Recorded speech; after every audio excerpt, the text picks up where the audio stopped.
Channel को ज़रूर subscribe कीजिए ताकि कोई भी वीडियो आप मिस ना करें। Hello friends, welcome to the channel. आज की वीडियो में हम आप लोगों को देंगे राजस्थान का तड़का, बनाएंगे राजस्थानी मुर्ग जो बहुत ही लजीज और स्पाइसी डिश है।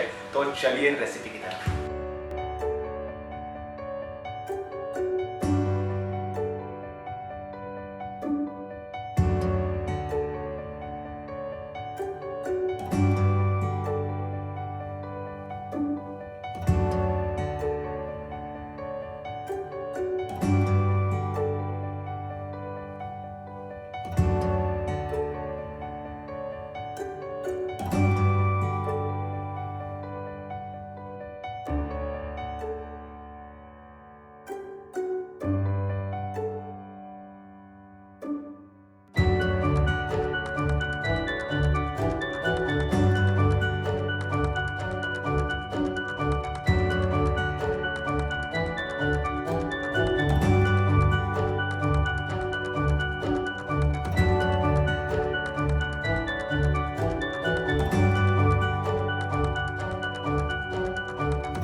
तो दोस्तों, ये था राजस्थानी मुर्ग।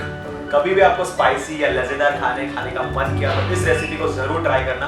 बहुत ही सिंपल रेसिपी हमने बनाया है और जो हमने बताया है ये रेस्टोरेंट स्टाइल और हमारे एक्सपीरियंस के हिसाब से बनाया है। इस वीडियो को जरूर लाइक कीजिए, अपने फ्रेंड्स और कलीग्स के साथ शेयर कीजिए और चैनल को सब्सक्राइब करना मत भूलिए।